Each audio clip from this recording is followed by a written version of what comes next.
In this video, we'll look at the tag properties function.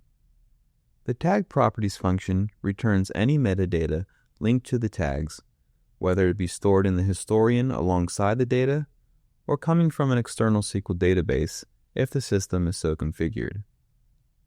We'll first highlight the tag list if it is not already selected.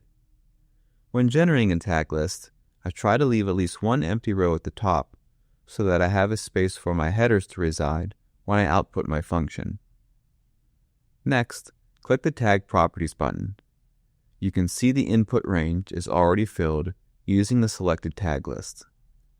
We can decide if we want to output the tag properties vertically or horizontally.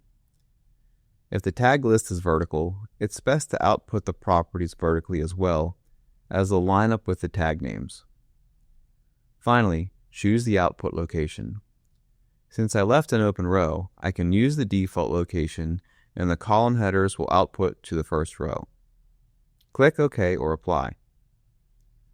A column is provided for each unique property name.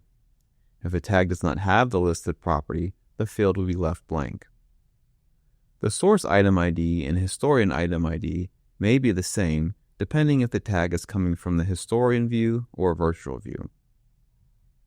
So that's all for tag properties. Thanks for watching.